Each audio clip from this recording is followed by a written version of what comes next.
The setting sun cast long shadows across the prairie as Vivian Thompson reined in her horse, her heart stopping at the sight before her. A man knelt in the newly turned earth of the cemetery, his broad shoulders slumped in defeat, his weathered hat crushed between calloused hands. 3 small wooden crosses stood before him, stark against the orange sky. She had come to Willow Creek seeking a fresh start, not expecting to stumble upon such raw grief on her first day in town.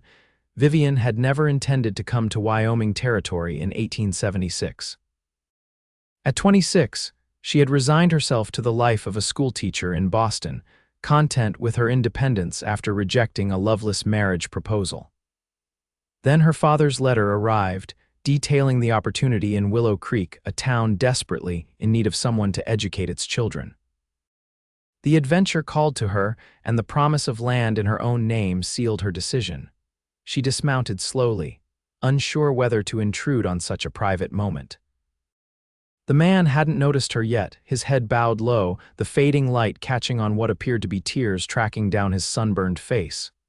Vivian hesitated, then cleared her throat softly. "Pardon me, sir," she said. "I don't mean to disturb you." The man startled, quickly wiping his face with his sleeve before turning. His eyes, the color of a stormy sky, regarded her with surprise and wariness. "Madam," he acknowledged with a slight nod, rising to his feet. He was tall, broad-shouldered beneath his worn denim shirt, with dark hair that curled slightly at his collar.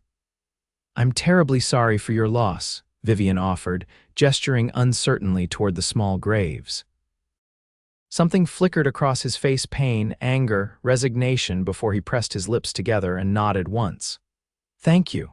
His voice was deep, roughened by emotion. "I've only just arrived in town," she continued, feeling awkward but unable to simply turn and leave him to his grief. "I'm Vivian Thompson, the new schoolteacher." He studied her for a long moment, then glanced down at his crushed hat, attempting to reshape it with little success. "Roy McAllister," he finally said. "Folks around here call me Ross." Vivian's eyes were drawn again to the 3 small graves. "Your children?" she asked softly, immediately regretting the intrusion when his jaw tightened. "Yes," he said, the single word weighted with unspeakable loss. "Fever took them, all 3 within a week of each other." The enormity of his tragedy struck Vivian like a physical blow. "I cannot imagine your pain, Mr. McAllister." "Ross," he corrected, then looked toward the setting sun. "You shouldn't be out here alone, Miss Thompson. Town's not far, but these parts can be dangerous after dark." Before she could respond, he placed his misshapen hat on his head and gestured toward her horse. "I'll see you safely to town." Vivian wanted to protest that she could manage on her own, but something in his manner suggested he needed to focus on someone else's welfare rather than his overwhelming grief. She nodded her acceptance.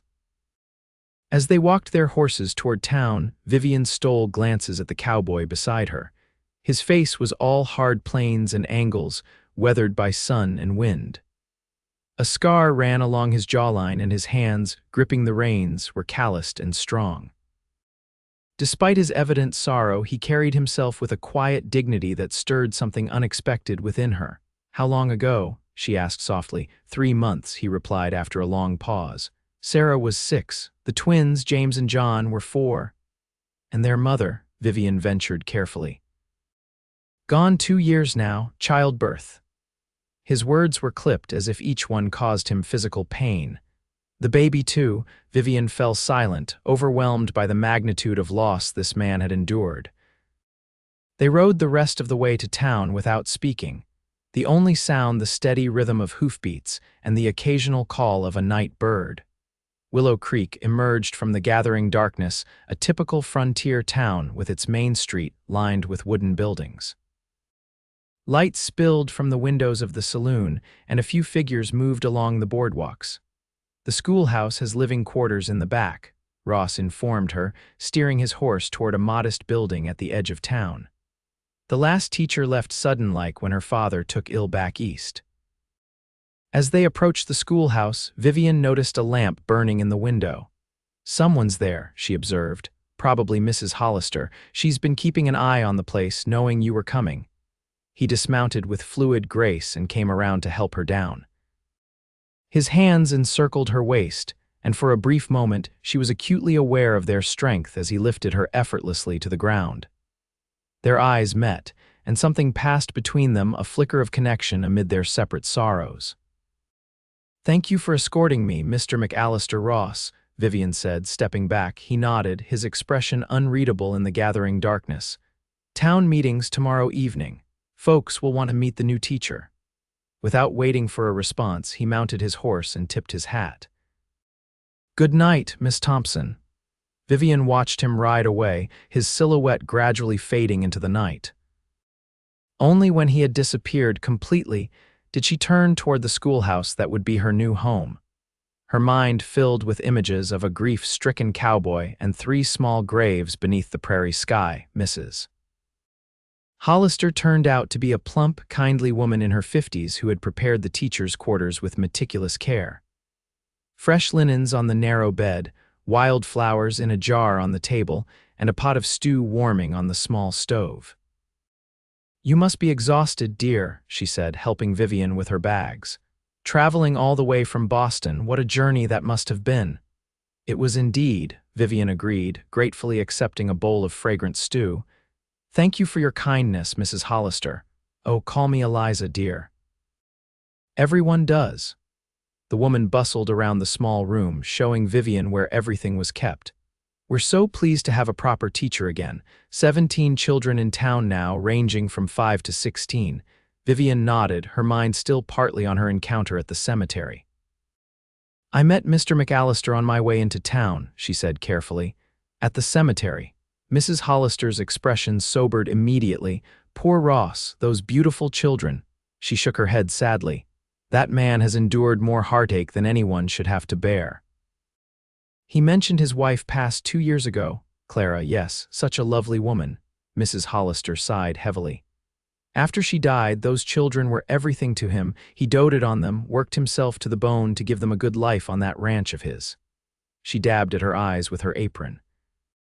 "When the fever came through, Doc Miller did everything he could, but—" She trailed off, the tragedy too heavy for words. "How does he manage now?" Vivian asked softly. "He works. From dawn till dusk, then likely till exhaustion claims him at night." Mrs. Hollister's eyes were troubled. "He's got one of the better cattle operations in the territory, but folks worry about him. Man can't live on grief and hard work alone." Later, lying in her narrow bed, Vivian found herself unable to sleep despite her exhaustion. The schoolroom would need inspection tomorrow, lessons to plan, supplies to organize. Yet her thoughts kept returning to the cowboy kneeling before those tiny graves, his hat crushed in his hands, the weight of his loss evident in every line of his body. Morning brought golden light streaming through the small windows of the schoolhouse. Vivian rose early, eager to prepare for the arrival of her students the following Monday. The one-room schoolhouse was simple but well-built, with rows of desks facing a larger desk and blackboard at the front. Bookshelves lined one wall, though they contained fewer volumes than she would have liked. As she was examining the readers and arithmetic texts, the door opened, and a tall man in a sheriff's badge entered, removing his hat. "Miss Thompson, Sheriff Daniel Parker. Wanted to welcome you to Willow Creek." He extended a hand, which she shook. "Mrs. Hollister said you arrived safely last night." "Yes, thank you. Mr. McAllister was kind enough to escort me into town." The sheriff's eyebrows rose slightly. "Ross, you don't say. Good man, McAllister. Been keeping to himself these past months." He glanced around the schoolroom. "Finding everything you need." "I believe so, though I'm taking inventory of what supplies might be required. Town councils set aside funds for school necessities. Just let me know what you need." He replaced his hat. "Town meetings tonight at 7, over at the church. Good chance to meet everyone."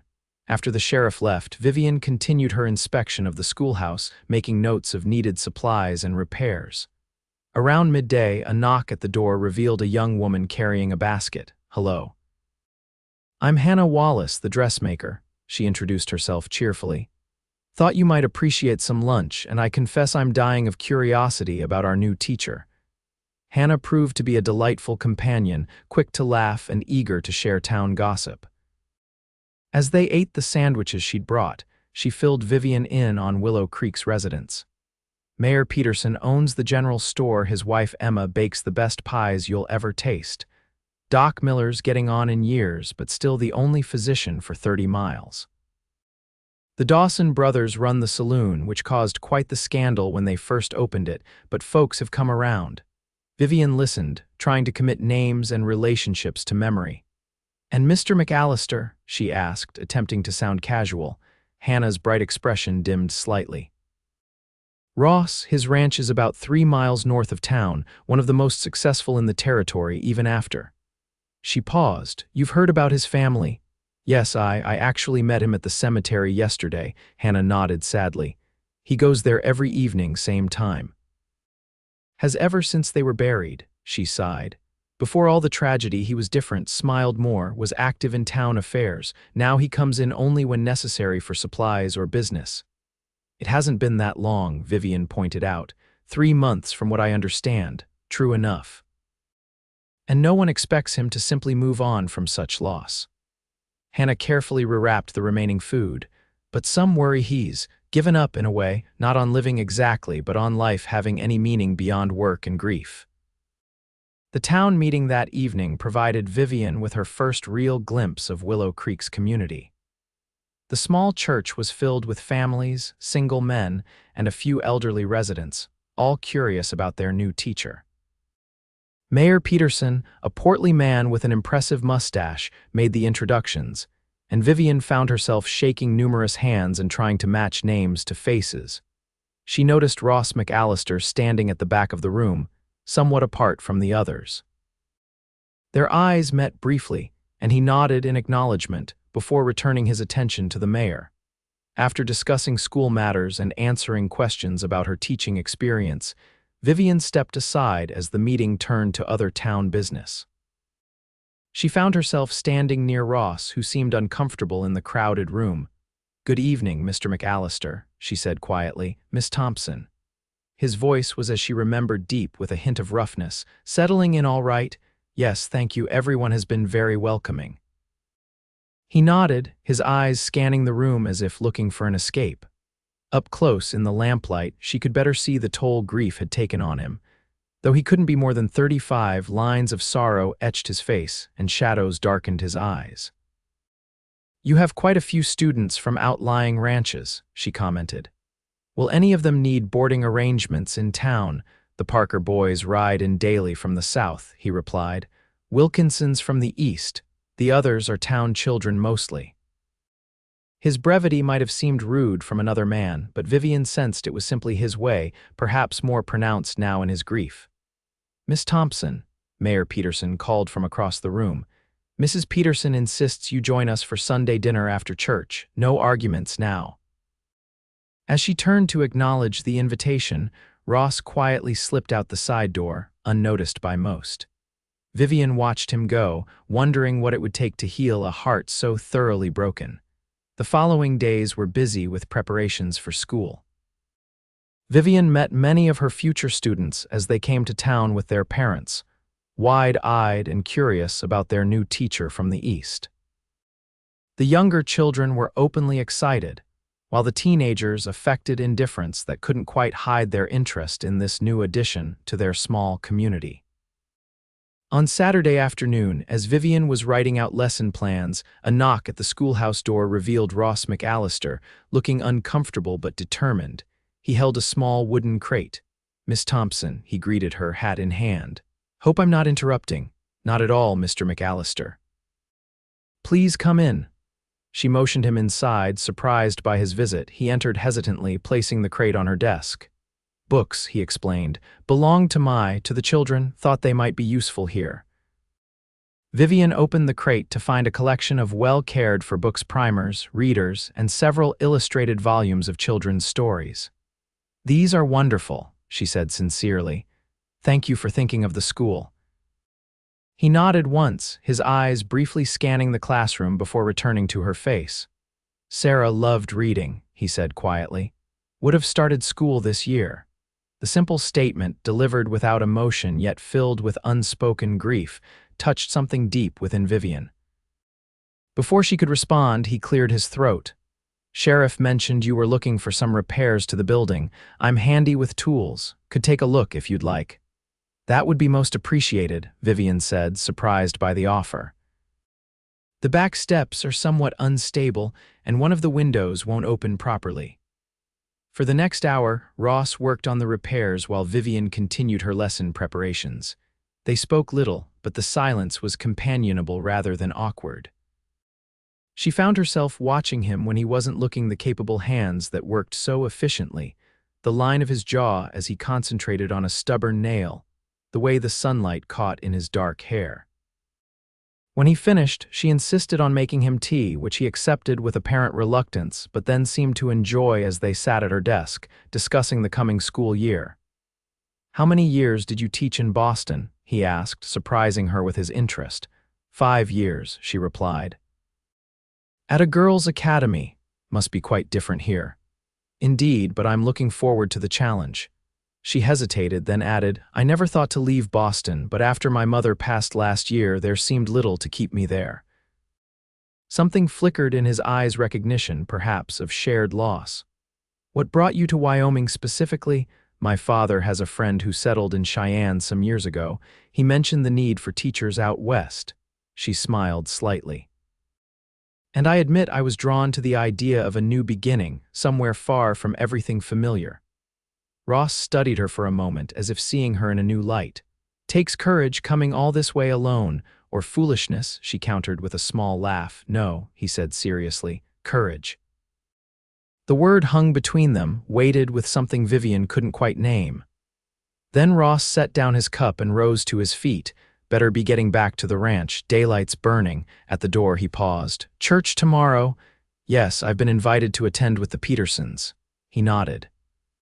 "See you there, then." As she watched him mount his horse and ride away, Vivian realized she was looking forward to tomorrow with unexpected anticipation. Sunday brought clear skies and a sense of community as Willow Creek's residents gathered for church services. Vivian, seated with the Peterson family, found herself searching the congregation for Ross. He arrived just as the service began, slipping into a back pew alone.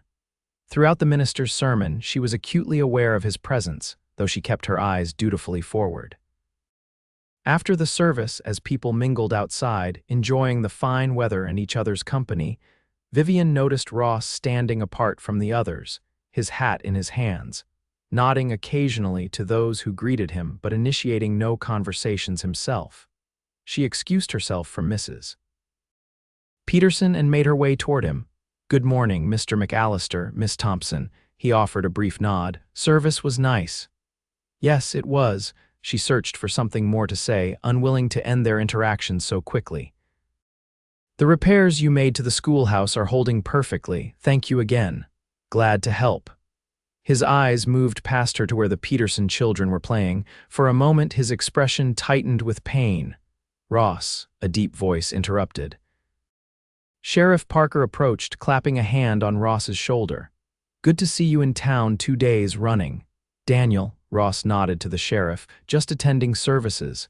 And fixing the schoolhouse yesterday, I hear." The sheriff smiled at Vivian. Ross here was the best carpenter in the county before he took up ranching full-time. Built half the furniture in town, including those schoolhouse desks. Vivian looked at Ross with new appreciation. "You never mentioned that," he shrugged, clearly uncomfortable with the attention. "It was a long time ago." "Not so long," the sheriff countered. "Miss Thompson, did you know Ross built the finest cradle you've ever seen when his twins were born? Intricate carving that would make craftsmen in Denver jealous." Ross's face had gone rigid, and Vivian could see the sheriff had unintentionally ventured into painful territory. "I should join the Petersons for dinner," she said quickly. "They're waiting for me." Ross seized the opportunity to escape as well. "Need to check on a new calf." "Good day, Miss Thompson, Sheriff." As he strode away, the sheriff sighed.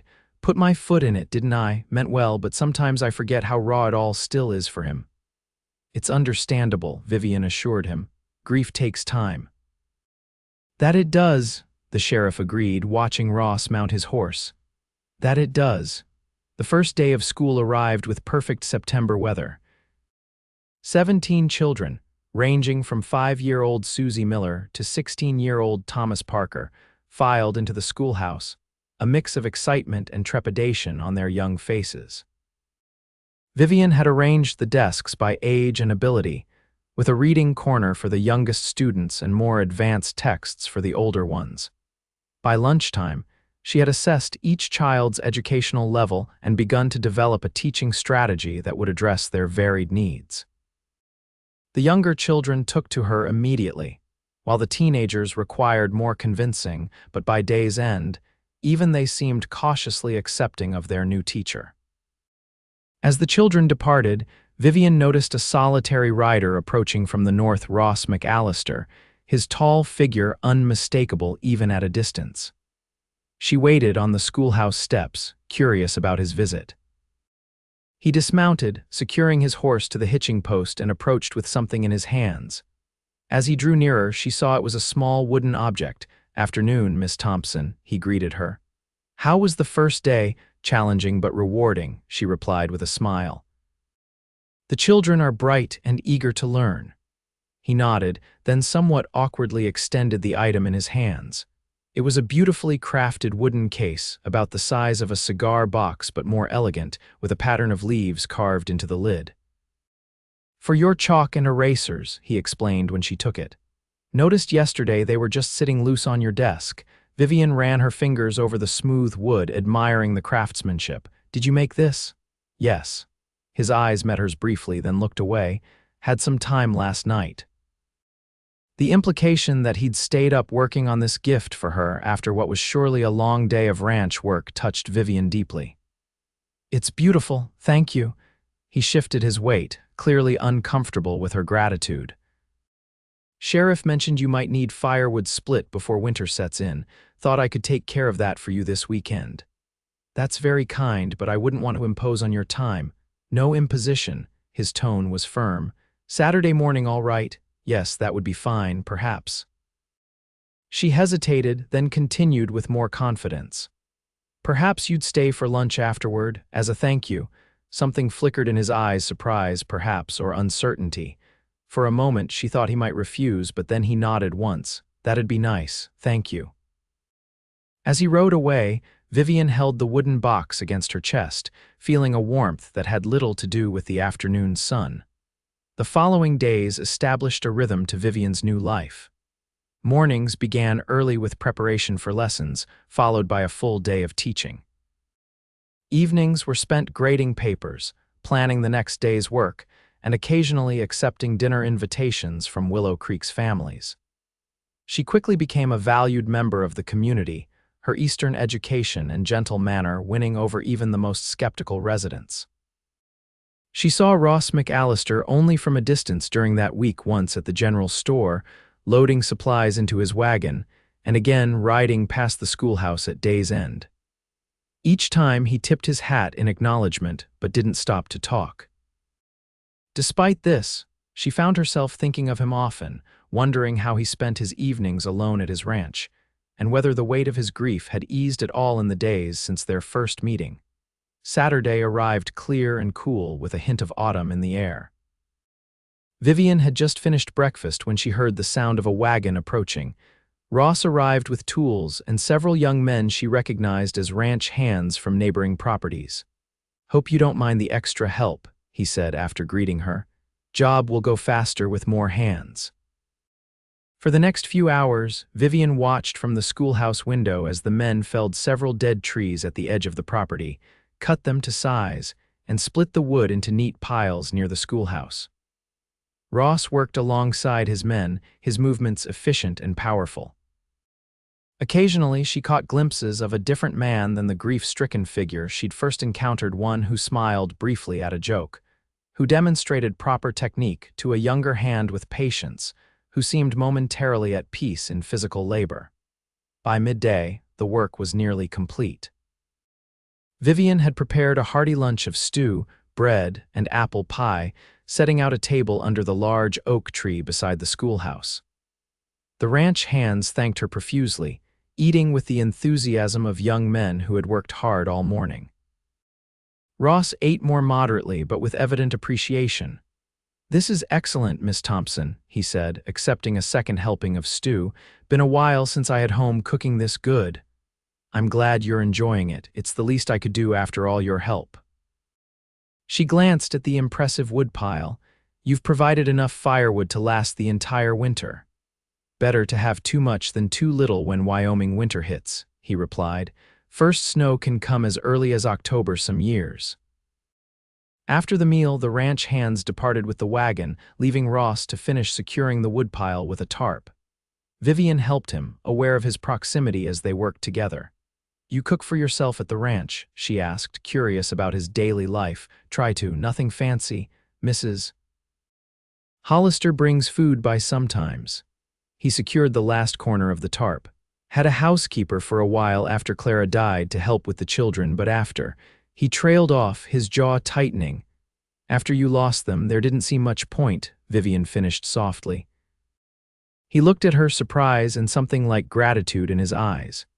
"Yes." Impulsively, she said, "I could bring meals occasionally. I always cook too much for just myself." For a moment, he seemed taken aback by the offer. Then, to her surprise, a ghost of a smile touched his lips.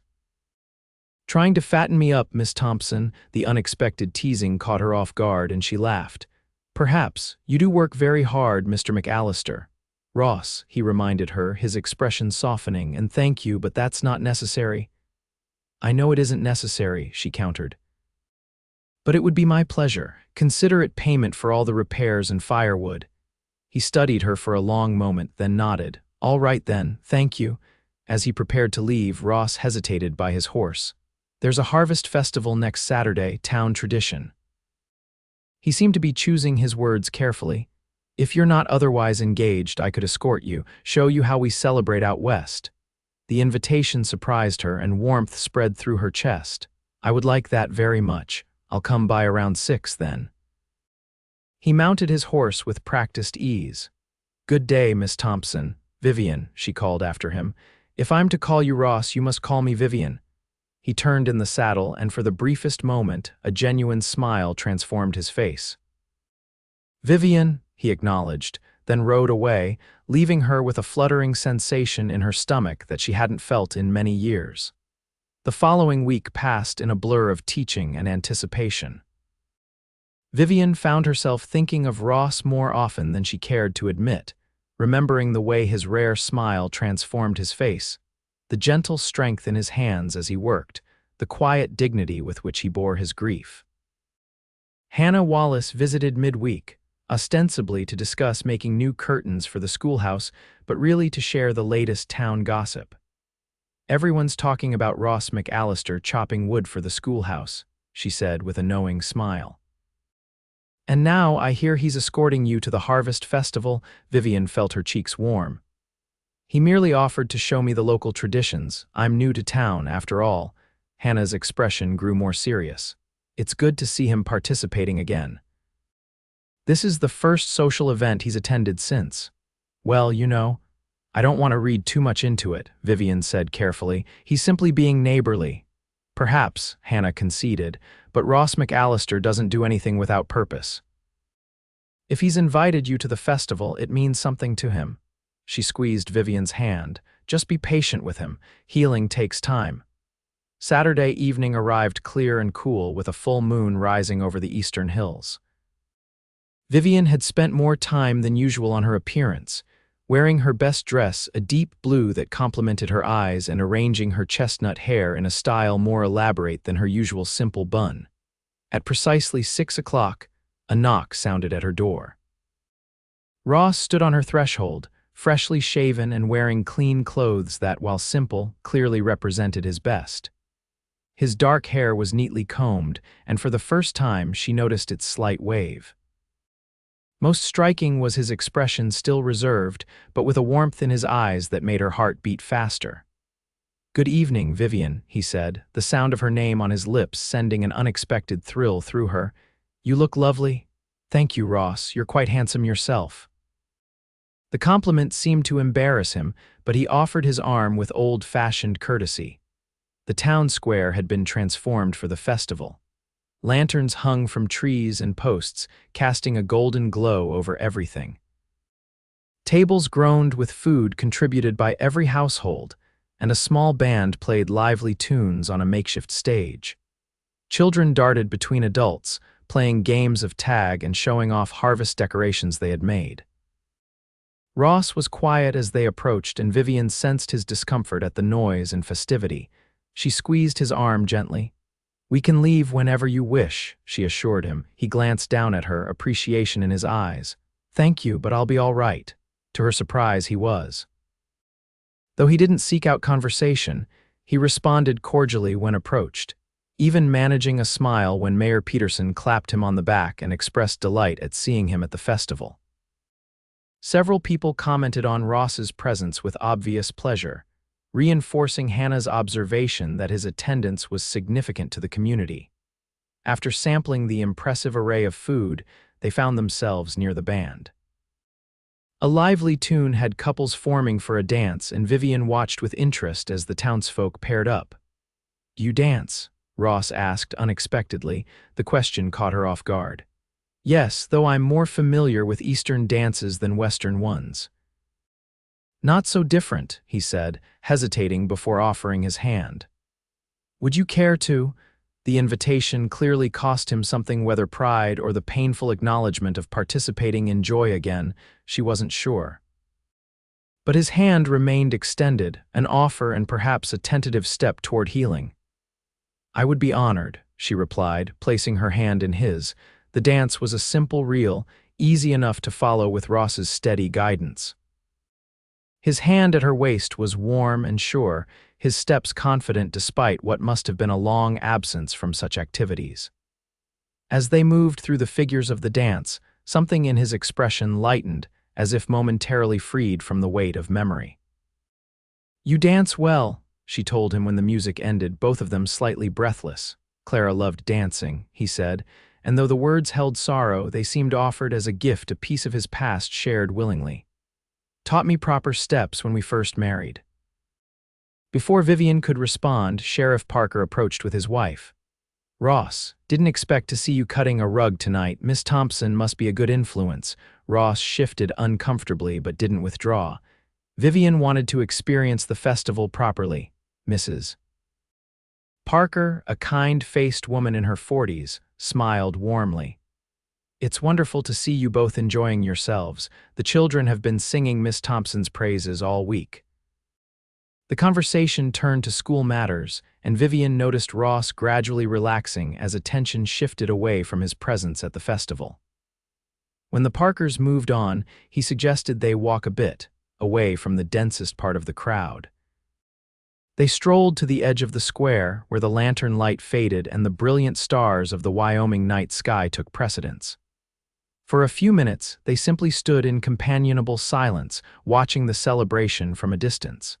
"Thank you for inviting me," Vivian said eventually. "It's a lovely tradition."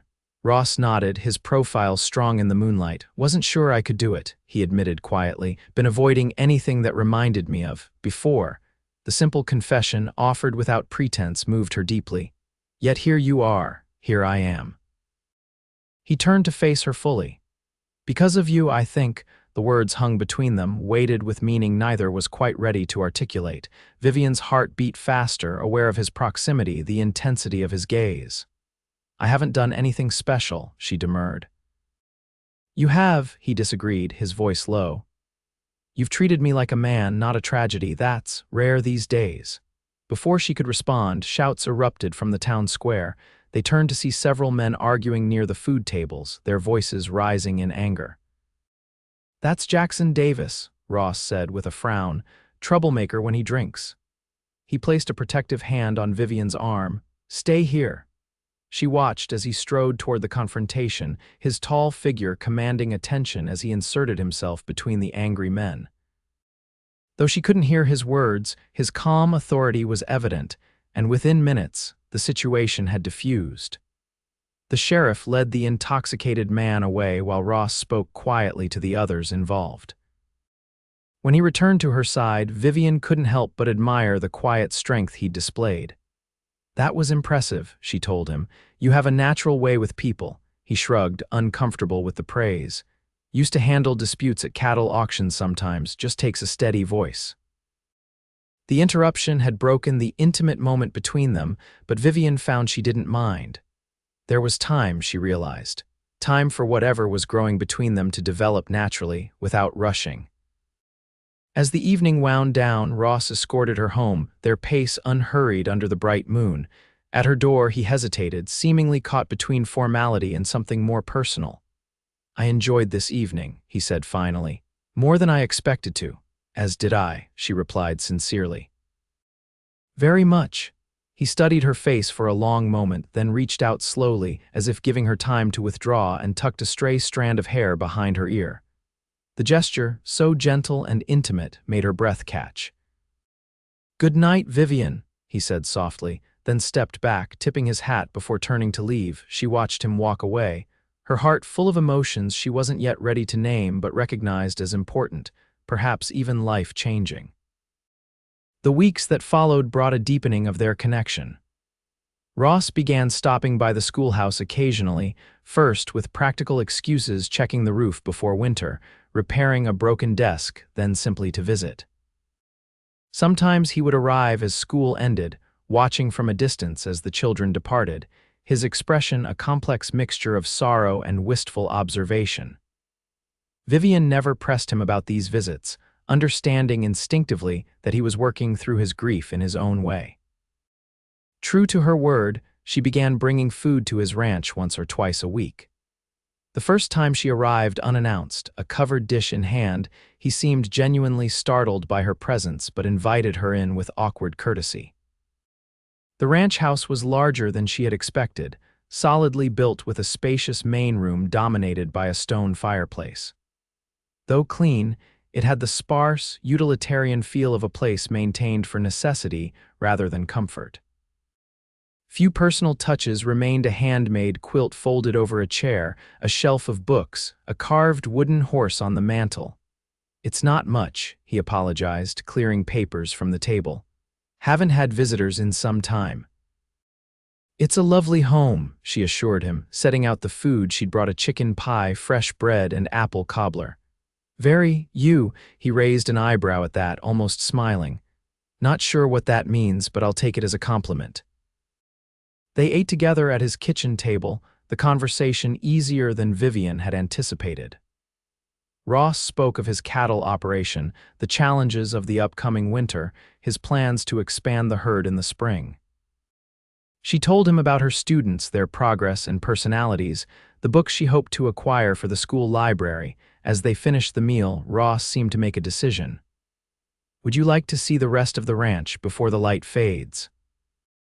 The invitation felt significant, an opening of his world to her. "I would like that very much." He showed her the barn, the corral where several horses watched them curiously, the bunkhouse where his two permanent ranch hands lived. As they walked, he spoke more than she had ever heard him speak before, explaining the operation of the ranch with obvious pride and knowledge. Near a small stream that ran along the property, they paused to watch the sunset paint the sky in brilliant oranges and pinks. Standing beside him in comfortable silence, Vivian realized how natural it felt to be here with him, sharing this moment. "I should get you back to town before dark," he said eventually, though he seemed reluctant to end their time together. On the ride back to town, seated beside him in his wagon, Vivian gathered her courage to ask a question that had been on her mind. "Ross, may I ask about your wife? What was she like?" He was quiet for so long that she feared she had overstepped. But when he spoke, his voice was steady if reflective. "Clara was sunshine," he said simply. "Always smiling, always seeing the good in everything. We met at a church social in Laramie when I was 23 and she was 20. Married 6 months later." He clicked to the horses, guiding them around a bend in the road. "She made this place a home. Planted flowers, sewed curtains, filled it with music and laughter." He fell silent again, lost in memory. Then, almost to himself, he added, "Never thought I'd know happiness like that again." The words hung in the air between them, weighted with implication. Vivian's heart beat faster, wondering if he meant what she thought he might. At her door, he helped her down from the wagon, his hands lingering at her waist a moment longer than necessary. Their eyes met in the gathering darkness, and something passed between them, an acknowledgement of changing feelings, of possibilities neither had anticipated. "Thank you for dinner," he said quietly, "and for listening." "Thank you for sharing," she replied. "Your home, your memories." "They're precious gifts, Ross," he nodded, seemingly unable to find more words. With a gentle squeeze of her hand, he departed, leaving Vivian to wonder what the future might hold for them both.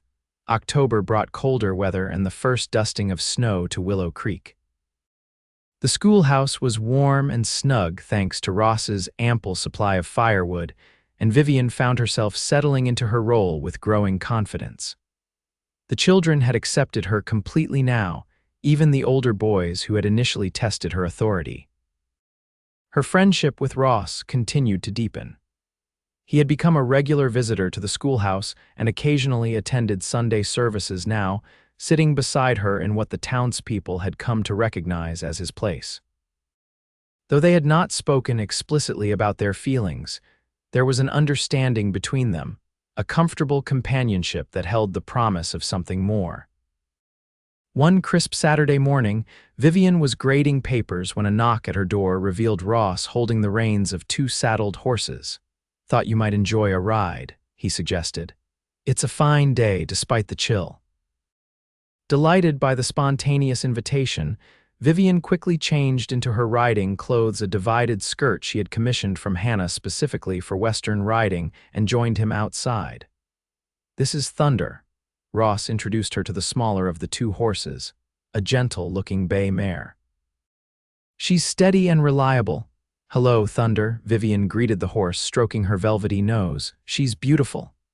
"She was Sarah's favorite," Ross said quietly. "Loves children, thought she might enjoy carrying a rider again." The simple statement revealed how far he had come, able now to share pieces of his children's lives without being overcome by grief. Vivian squeezed his arm in wordless understanding before allowing him to help her mount. They rode north, away from town, following a trail that wound through rolling hills covered in prairie grass now turned golden by the season. Ross was a natural horseman, sitting easily in the saddle, occasionally pointing out landmarks or wildlife, a hawk circling overhead, a distant bluff where eagles nested, a sheltered valley where wildflowers bloomed in spring. "You love this land," Vivian observed as they paused atop a ridge overlooking a vast expanse of Wyoming Territory. "I do," he acknowledged. "When I first came west from Pennsylvania, I was just a boy 17, thinking I'd make my fortune quickly and return east. But this place—" He gestured to the panorama before them. "Gets in your blood." "I'm beginning to understand that," she admitted. "I never imagined myself anywhere but Boston, yet now I can't picture returning." Ross looked at her then, something warm and questioning in his eyes. "You plan to stay in Willow Creek, then?" "Yes," she said simply. "I believe I've found my home here." His expression softened, a smile touching his lips. "I'm glad." They continued their ride, eventually stopping in a sheltered grove of cottonwood trees beside a small creek.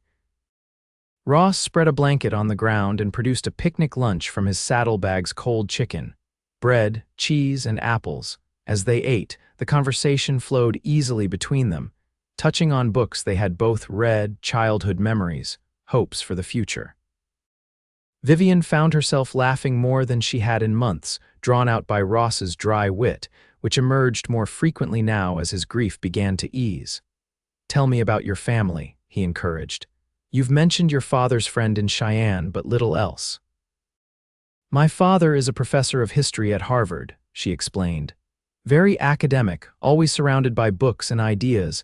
My mother was more practical. She managed our household with quiet efficiency while encouraging my education." She smiled at memories. They had a good marriage, based on mutual respect and shared interests, if not the grand passion of romance novels. "And you never married in Boston?" Ross asked carefully. "There was an understanding, briefly, with a colleague at the academy where I taught. David Harrington, an instructor of mathematics." She shrugged slightly. "We made sense on paper, similar backgrounds, compatible intellects, but when he proposed, I realized I didn't love him as a wife should love her husband." Ross nodded slowly. Better to recognize that before marriage than after. Yes, she hesitated, then added, I always believed that if I married, it would be for love, real love, not merely convenience or compatibility. Their eyes met, and Vivian felt a flutter of anticipation in her chest. Ross's expression had grown serious, intent. Vivian, he began, then stopped, seemingly searching for words. Before he could continue, the distant rumble of thunder interrupted the moment. They both looked up to see dark clouds gathering rapidly to the west. Storm's coming, Ross said, quickly rising to his feet. We need to head back. They packed up hastily, and Ross helped her mount as the first large drops of rain began to fall. They rode at a faster pace, but the storm overtook them quickly, the rain turning from scattered drops to a driving downpour. My place is closer, Ross called over the sound of the storm. This way. They diverted from the trail to town, heading instead toward his ranch. By the time they reached the house, they were both soaked through, and the temperature had dropped considerably with the storm.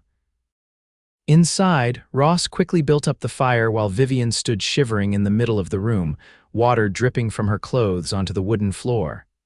You need to get out of those wet things, he said practically. I'll find you something dry to wear. He disappeared into another room, returning with a flannel shirt and a pair of trousers. They'll be too big, but they're warm. You can change in there. He indicated a bedroom off the main room. I'll make coffee. The bedroom was clearly Ross's own, simply furnished with a large bed, dresser, and chair. Vivian changed quickly, rolling up the sleeves and pant legs of the borrowed clothes, which indeed swam on her smaller frame. She found a comb on the dresser and did her best to bring order to her wet hair, then rejoined Ross in the main room. He had also changed into dry clothes and was placing 2 steaming cups of coffee on the table. He looked up as she entered, and something in his expression, surprise, appreciation, perhaps something deeper, made her self-conscious. I must look ridiculous, she said, gesturing to the oversized clothes. No, he disagreed quietly. You look right somehow. The simple statement, delivered without artifice, touched her deeply. She accepted the coffee he offered, grateful for its warmth between her cold hands. Outside, the storm raged, rain lashing against the windows and thunder rumbling overhead. Inside, the fire crackled companionably, creating a cocoon of warmth and intimacy.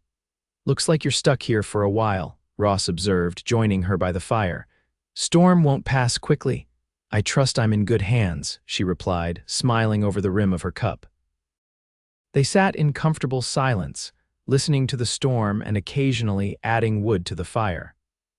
As evening approached, Ross lit lamps around the room and prepared a simple supper from the supplies in his kitchen. Not as good as your cooking, he apologized as he served beans, bacon, and biscuits, but it'll keep us from going hungry. It's perfect, she assured him, touched by his efforts, though I think you underestimate your cooking skills. After they ate, the storm showing no signs of abating, an awkwardness began to creep into their interaction as both became aware of the impropriety of their situation, unmarried, alone together, with night falling and no chaperone in sight. Ross finally addressed it directly. You can take my bed, he said. I'll sleep out here by the fire. I couldn't put you out of your bed, Vivian protested. Please, he insisted. I won't have you uncomfortable. She recognized his concern for her reputation as much as her comfort. Thank you, Ross. As she prepared to retire, Ross hesitated, then spoke again. What I was trying to say earlier before the storm, he met her eyes directly. I never expected to feel this way again, Vivian. After losing Clara, the children, I thought that part of me was gone forever. Her heart began to pound as he continued, but these past weeks with you, he took a deep breath. You've brought something back to life in me, something I thought was buried with them. Vivian moved closer to him, drawn by the raw honesty in his voice. Ross. I'm not saying it right, he said, frustration evident in his tone. I'm out of practice with feelings, with words. She reached for his hand, entwining her fingers with his. You're saying it perfectly. He looked down at their joined hands, then back to her face. I care for you, Vivian. More than I thought possible, and it frightens me because I know the cost of loving and losing. Life offers no guarantees, she said softly, But is that reason enough to deny ourselves happiness when it's offered? His free hand came up to touch her face, calloused fingers gentle against her cheek. You make me want to be brave again. The words were a gift, an opening of his guarded heart. Vivian leaned into his touch, her own feelings too powerful for words. Slowly, giving her every opportunity to withdraw, Ross bent his head and touched his lips to hers. The kiss was gentle, tentative at first, then deepening as she responded, her hands moving to his shoulders, his arms encircling her waist. When they finally parted, both slightly breathless, he rested his forehead against hers. Stay, he whispered, not just tonight because of the storm. Stay with me, Vivian, be my wife. The proposal, unexpected yet somehow perfectly right, brought tears to her eyes. Yes, she answered without hesitation. Yes, Ross. He kissed her again, more confidently this time, and Vivian felt as if she had finally found the home she had been seeking all her life, not in a place, but in a person. The storm raged throughout the night, but neither paid it much attention as they talked into the small hours, making plans for their future together. Ross spoke of his ranch, the home they would build together, his hopes of expanding the operation with her by his side. Vivian shared her vision for the school, her desire to bring more books and learning opportunities to Willow Creek's children, her dream of perhaps starting a small library for the town. Morning brought clear skies and a transformed landscape, washed clean by the storm. Ross drove Vivian back to town in his wagon, both of them aware of the gossip their overnight absence would generate, but secure in the knowledge that their engagement would soon be announced. News of their betrothal spread quickly through Willow Creek, met with universal approval and genuine happiness for them both. Even those who had known Clara spoke of how pleased she would have been to see Ross finding joy again, and the children she had left behind having a new mother figure in their lives. The wedding was set for December, a simple ceremony in the town church followed by a celebration at the schoolhouse. In the weeks leading up to it, Ross spent every available moment working on their home, adding a new wing to the ranch house that would serve as Vivian's study and library. On a crisp November afternoon, as Vivian was preparing to close the schoolhouse for the day, Ross arrived unexpectedly, his expression serious. "Could you come with me?" he asked. "There's something I need to show you." Curious, she accompanied him to his wagon where he helped her up beside him. They drove in silence, not toward his ranch as she had expected, but toward the town cemetery. Understanding dawned as they approached the now familiar spot where 3 small graves stood in a neat row. Ross helped her down from the wagon but didn't immediately approach the graves. "I've been coming here every day for months," he said quietly. Sometimes twice a day, couldn't seem to move forward. Vivian took his hand, saying nothing, allowing him to find his words. "But lately I've been coming less often, and when I do come, it's different." He looked at her, his eyes clear and direct. "I wanted you here with me today because I want to introduce you to them in a way, to tell them about you, about us." Tears pricked Vivian's eyes at the simple, profound gesture. She squeezed his hand. "I would be honored." Together they approached the graves. Ross had replaced the simple wooden crosses with proper headstones, each bearing a name, dates, and a small inscription. "Sarah Elizabeth McAllister," he said, touching the first stone. "She was smart like you. Always asking questions, wanting to know how things worked. Loved stories, would have been your best student, I imagine." He moved to the next stone. "James William, quiet, thoughtful, loved animals, could calm even the most skittish colt." The third stone. "John Robert, the adventurer. Always climbing, exploring, getting into mischief." As he spoke of each child, his voice remained steady, tinged with sorrow but also with love and even occasional humor as he recalled their personalities and antics. Vivian listened, building images of these children in her mind, honored that he would share these precious memories with her. Finally, he turned to her, taking both her hands in his. "I wanted them to know about you, that their pa found happiness again, that," his voice caught slightly, "that you'll help keep their memory alive." Vivian's tears flowed freely now.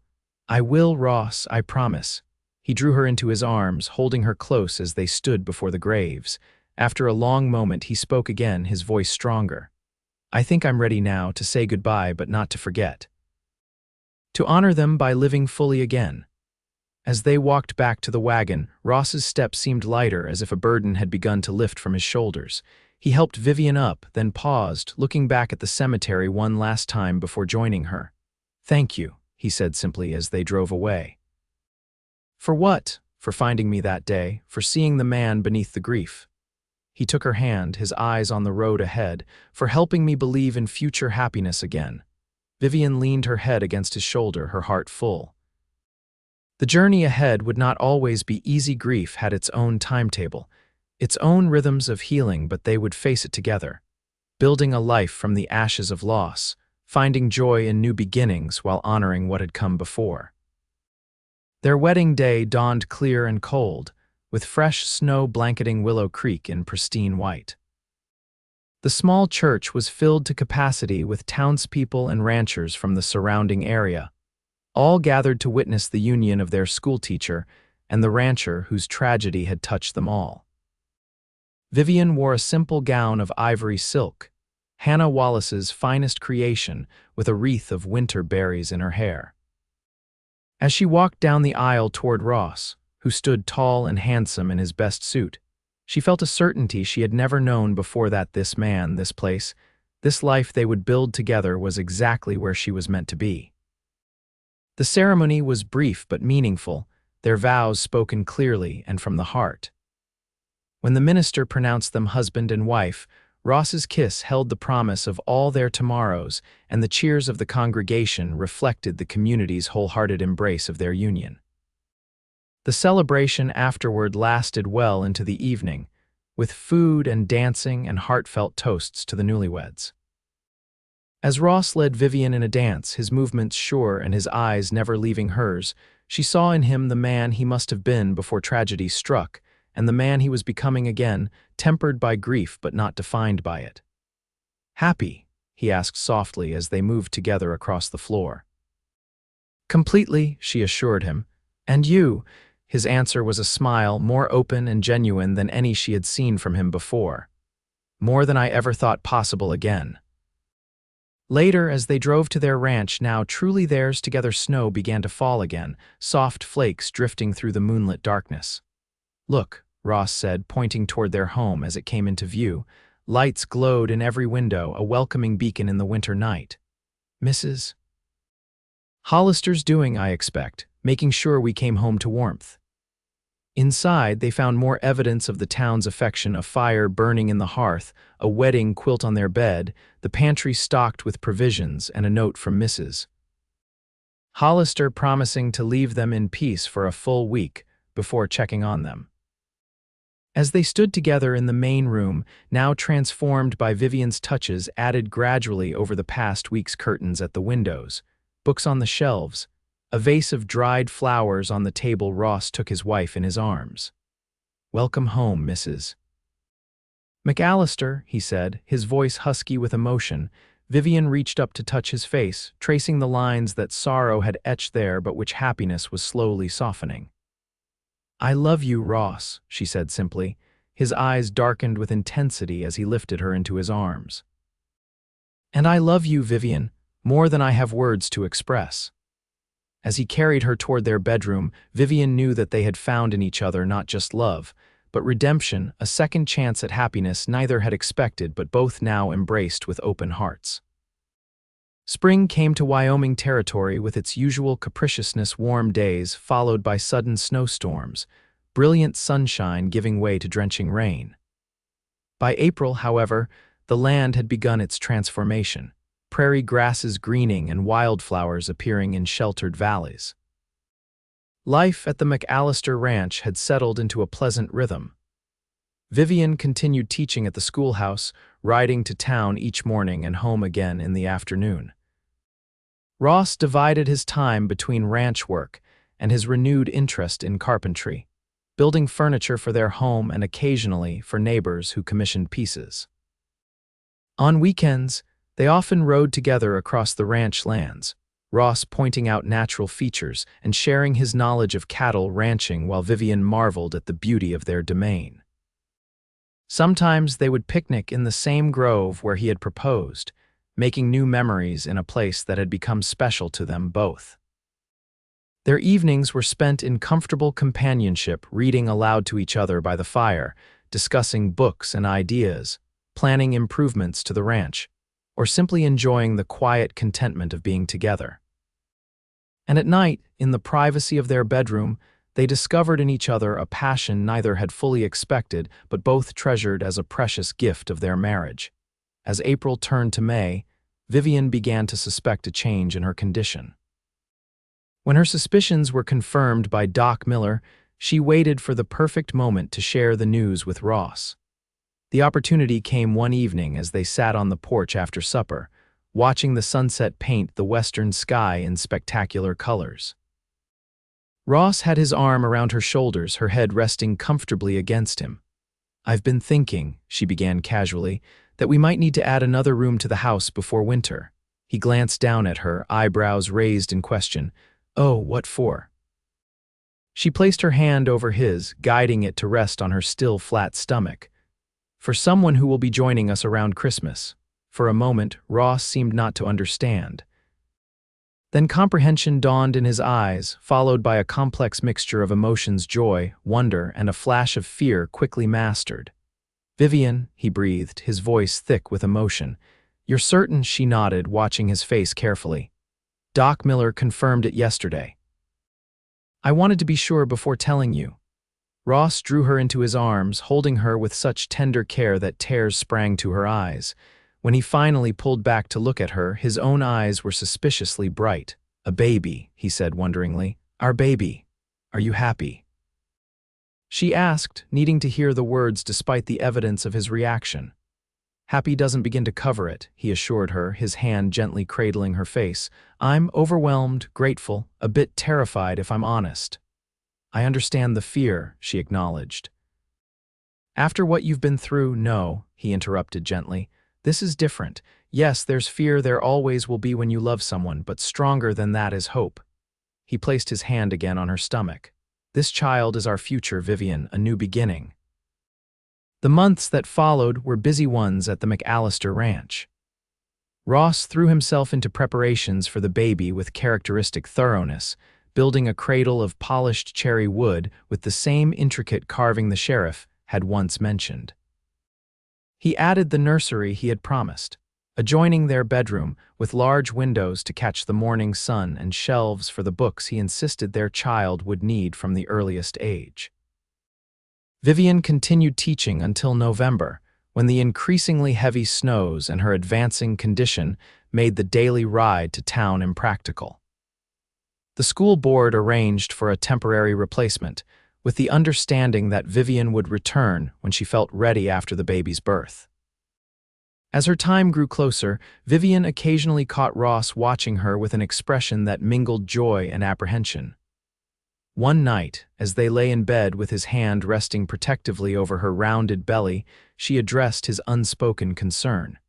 "It won't be like before," she said softly. "I'm strong and healthy, and Doc Miller says everything is progressing perfectly." Ross was quiet for a long moment. "I know," he finally said. "Logically, I know that, but sometimes fear doesn't listen to logic." "Tell me about it," she encouraged, knowing that speaking his fears aloud might diminish their power. He sighed, his breath warm against her hair. "When Clara died, it was so sudden. One moment she was bringing our son into the world, the next they were both gone. I couldn't protect them. Couldn't save them." Vivian covered his hand with hers. "That wasn't your fault, Ross. I know." He kissed her temple gently. "And I know that worrying won't change what happens, but I can't help it. You and this baby are my world now, Vivian, the thought of losing either of you." "We're not going anywhere," she promised, turning in his arms to face him. "But I understand your fear. It's the price we pay for loving so deeply." He held her closer, his hand still protectively cradling their unborn child. "Worth it," he whispered. "Every moment with you is worth whatever price I might have to pay."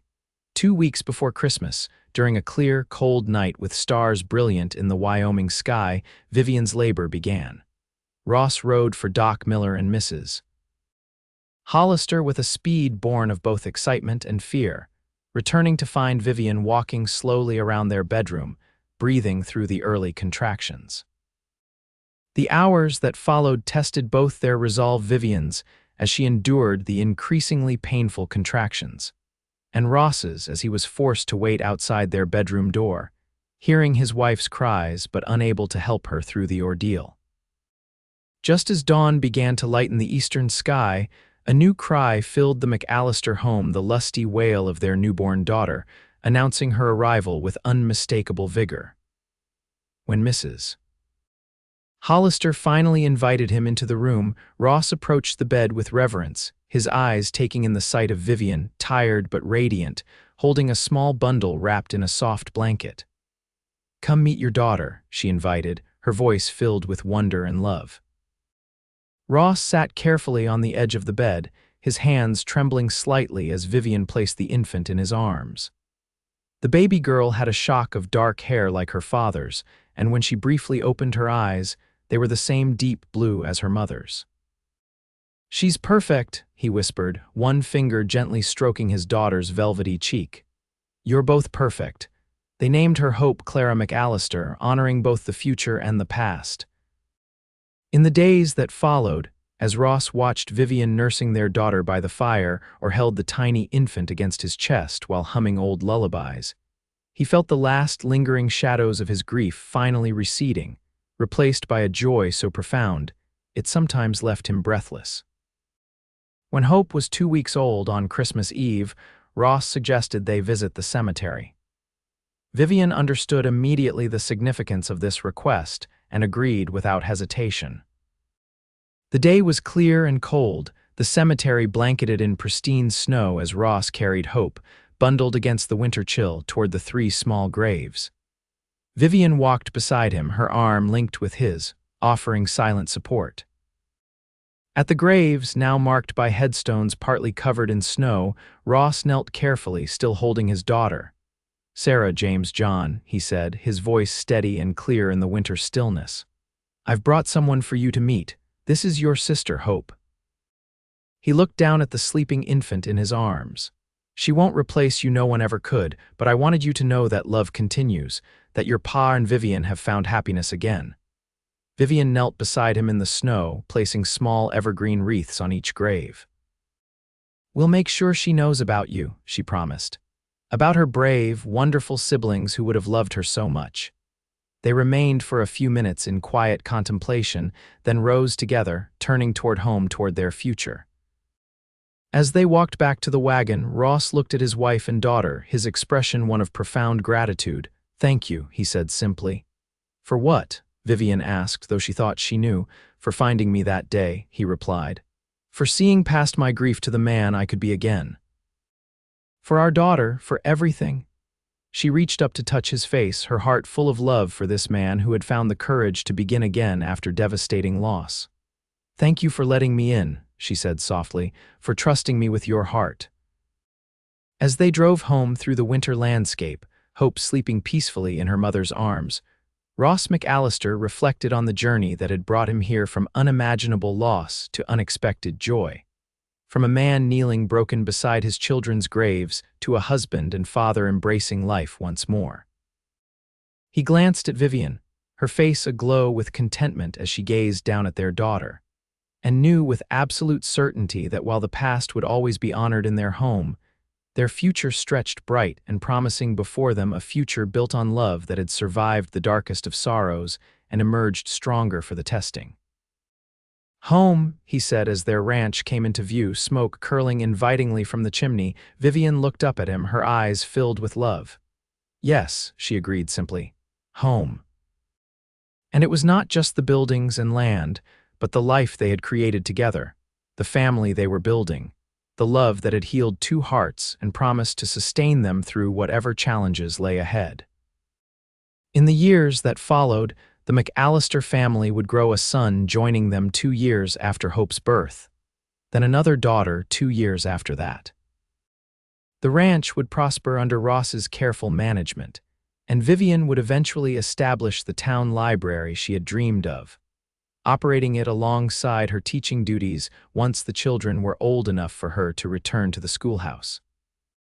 But on that Christmas Eve, As they carried their firstborn daughter into the home, they had built together both the physical structure and the deeper, more meaningful bonds of family. Ross and Vivian McAllister knew that they had already received the greatest gift possible. A second chance at love, at family, at life itself. And it had all begun with a chance encounter at a cemetery, where a grieving man knelt beside his children's graves, his hat crushed in his hands. And a compassionate woman chose not to turn away, but to offer the simple human connection that would eventually blossom into love and healing for them both.